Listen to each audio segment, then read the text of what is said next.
Welcome to Underrated Democracy. We are now going to Mr. Genuis for 5 minutes, please. Thank you, Chair. I think at this point it's important to take stock of and summarize where we're at in this whole Arrivecan scandal and series of hearings.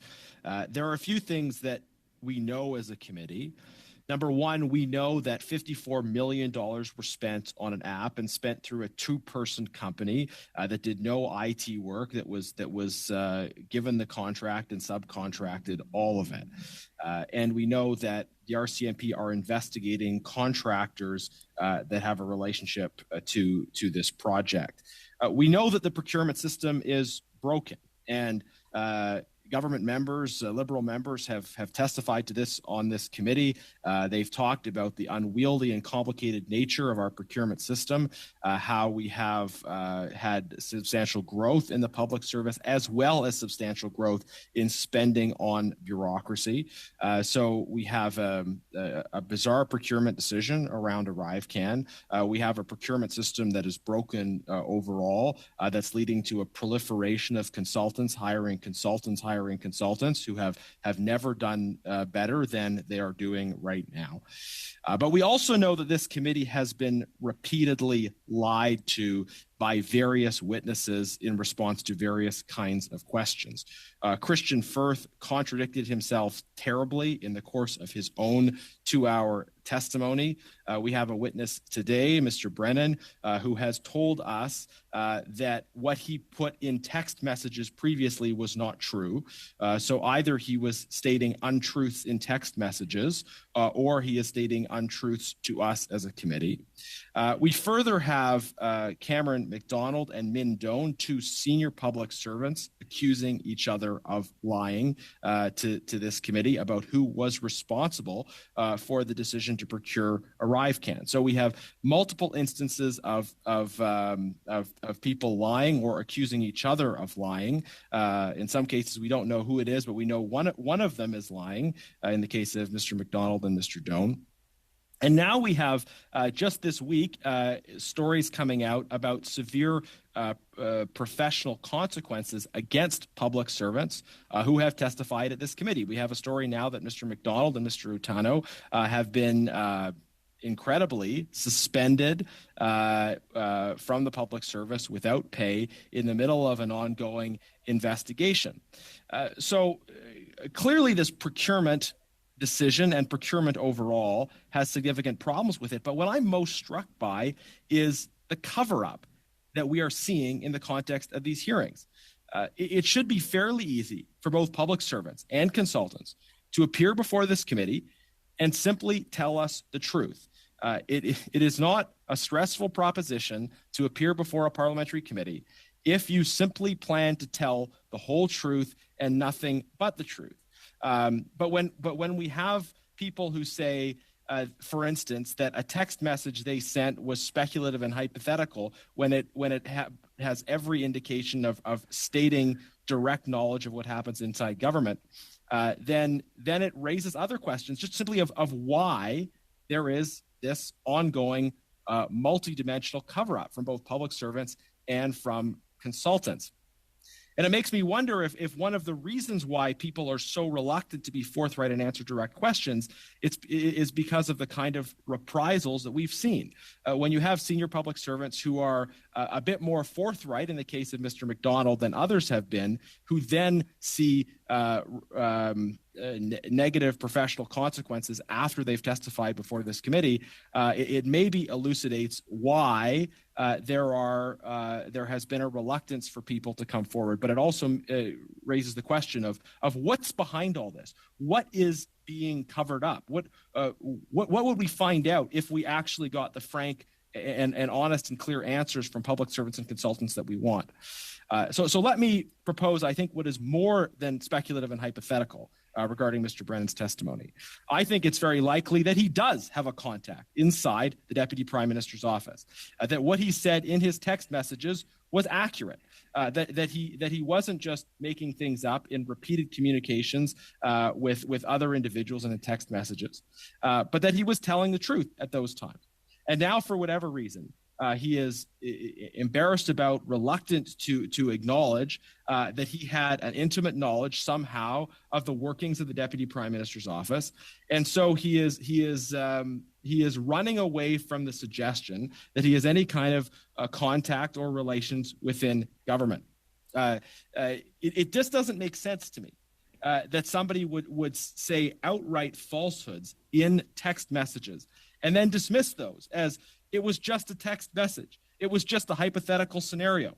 He was making statements to other people that he worked with, making specific claims about the kinds of conversations that happened inside the Deputy Prime Minister's office. The only logical explanation for Mr. Brennan repeatedly making claims about having intimate knowledge about what was happening inside the Deputy Prime Minister's office is that he actually had such knowledge. So needless to say, this whole Arrivecan affair stinks. It demonstrates the broken procurement system that exists under this government, but it makes me extremely curious, and I think will make the public extremely curious. What is being covered up? What would we find? What will we find when we can actually get to the bottom of what took place? Thank you, Mr. Genuis. That is our time. Mr. Shawari, please, for 5 minutes to finish up for us, sir. Wow, what a great clip that's going to be. Okay, Mr. Brennan, you, in a number of times, you talked about hypothetical and speculative scenarios that you're working on with Butler to help him, because you've already said you completed the work that you did for $2,565.10, and there were this goodwill that you're trying to help this company, and then you work on a number of hypothetical and speculative scenarios with them. And the draft of that email, however it or that letter to the Minister office, however it found it, whether it's through Butler or with the direction from Butler to Mr. Fritz. Was there any expectation that as part of this work, if and when Butler AI solution has been licensed, has been rolled out, you would somehow be compensated, or you have some type of compensation as part of that, and that may be the reason that there was an invoice of $12,000 was sent to the lawyers as per your claim? So thank you for the question, Chair. No, I'd actually discussed the opportunity to be part of the company when we first met with Butler, and that was not an option. The $12,000 invoice is literally to address extra work that they're asking me to do. Okay, perfect. So can you now talk about the hypothetical and speculative? Can you explain to us for the next 2 minutes and 10 seconds about give me a scenario that you would use that the terminology for that's relevant to the work that you did for Butler. Sure. So we could go right into what the architecture is and how it is that the federal government, how Butler could map to what the federal government might be looking at doing.